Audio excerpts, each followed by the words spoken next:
try to undermine President Trump's presidency. And is your belief that those two previous investigations missed that or covered it up? I'm telling you to look at the evidence. Look at the evidence, and you will know the truth. John.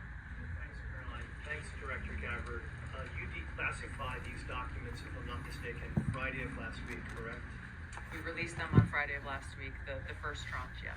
This isn't the first time that President Trump has been president of the United States. He was president from 2017 to 2021. Couldn't the prior DNI under President Trump have declassified these documents? And why didn't that DNI do that at that time? I can't speak to what happened there. There were several DNIs under the first Trump administration. President Trump faced many challenges from those who were working in the government who sought to undermine his presidency. That's been clearly detailed. What I can speak to is the fact that this was one of the first things that we started to investigate here within this Trump administration and have released the results upon the conclusion of our investigation. With what intelligence agencies around the world have said about Russia, that they have tried to influence elections in the United States, in France, in Germany, in the UK. Do you disagree with that? Do you believe that Russia is a bad actor as it relates to trying to influence elections? I'll point back to the intelligence that President Trump has ordered declassified, that we have declassified and released, that the intelligence reflects Russia's motives were to try to sow discord and chaos within the U.S. election, which is a clear distinction from showing a preference for or against a specific candidate, which is what the Obama manufactured intelligence document alleges, that Russia preferred Donald Trump and tried to help Donald Trump get elected. Again, going back to the most important point here, with the intent to undermine the legitimacy of President Trump's election and therefore subvert the will of the American people who chose to send him to the White House. Reagan. Director Gabbard, Reagan Race with Daily Caller. You laid out that the documents revealed that the Obama administration did not publish a December 2016 presidential daily briefing that demonstrated that Russia did not steal the election. Trump was receiving these briefings at the time because he was president-elect. Are you of the view that that information was kept out of the briefing because then President-elect Donald Trump would have seen it? I don't have any documents that speak to exactly what the new guidance was that was given as the reason for pulling that document, which, by the way, still has never been published until we released it last week, Friday. One could assume that they didn't want President Trump to see a document that came from the intelligence community that would contradict the Russia hoax narrative that began through the Hillary Clinton campaign with the Steele dossier. One more. Maybe either for you or Caroline. The president said yesterday that Obama committed treason. Do you or the White House believe that the Supreme Court's immunity decision protects Obama from prosecution? Look, I can speak to the president's feelings on this matter. He spoke to all of you yesterday in the Oval Office, but I also spoke to him about this morning. And he wants to see all those who perpetuated this fraud against our country, who betrayed our country and the Constitution, to be thoroughly investigated and held accountable.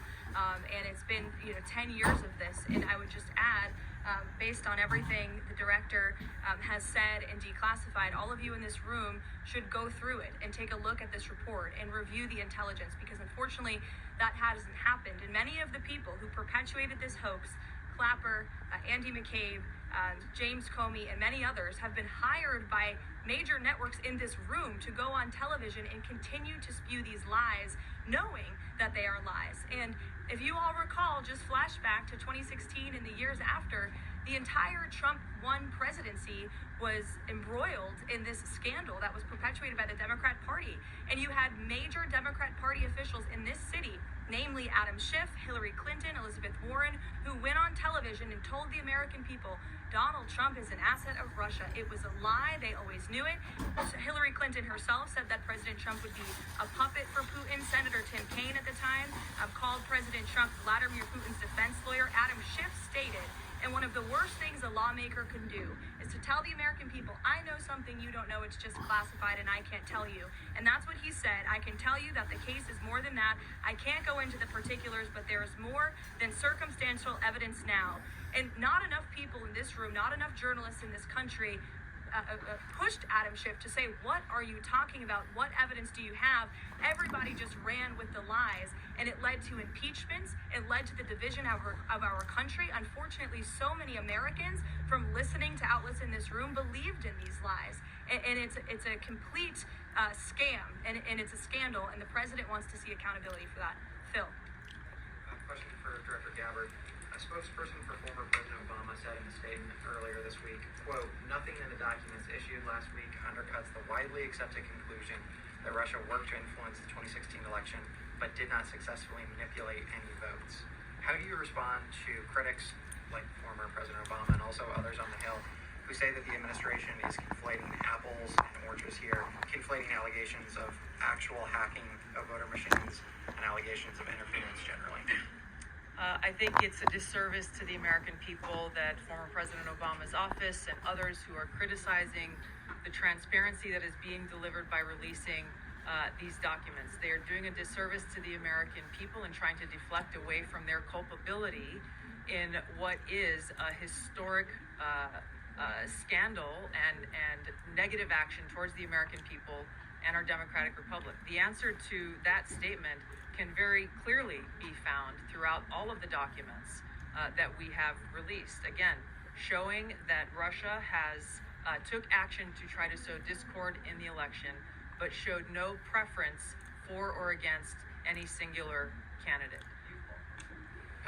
You've long been an opponent of weaponization in government. How do you respond to criticism that referring Obama administration officials and even potentially the former president is just more weaponization, and this is a potential race to the bottom? I think that's a very disrespectful attack on the American people who deserve the truth. They deserve to have faith and trust in the integrity of our democratic republic, which has been undermined by President Obama through his direction of this manufactured fake intelligence document, knowing that it was filled with lies and knowing that it would and could then be used for all of the actions that came after.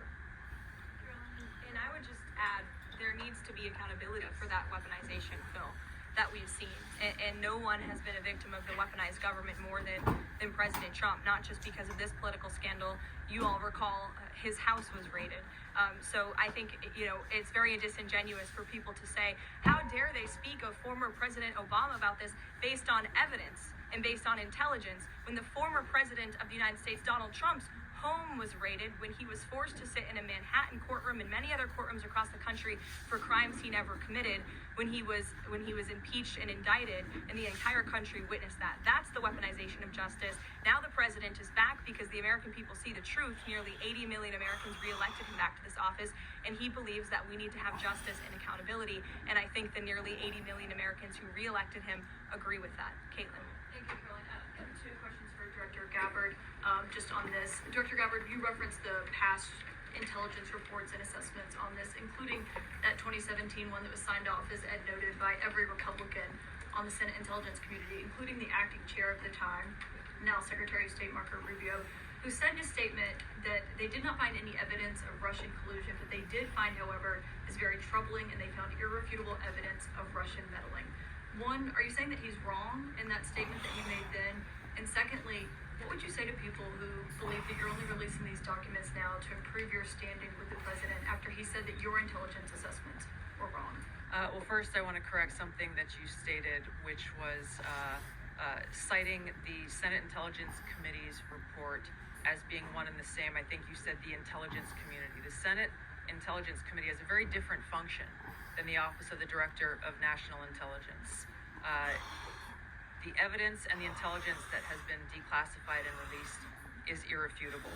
I'm going to let Caroline speak to Secretary Rubio. I'll speak to both questions. First, on Secretary Rubio, he put out a statement in 2020 following that Senate Intelligence Committee report, and he said what they found is troubling. We found irrefutable evidence of Russian meddling, which the Director of National Intelligence just confirmed for all of you, that Russia was trying to sow distrust and chaos. But what's the outrage in this that Secretary Rubio did not say at the time, the Democrats were saying at the time, is As someone with hearing loss, I know what a confusing and frustrating experience getting hearing aids can be. That's why we created Jabra Enhance. Affordable, high-quality hearing aids with all of the features you need and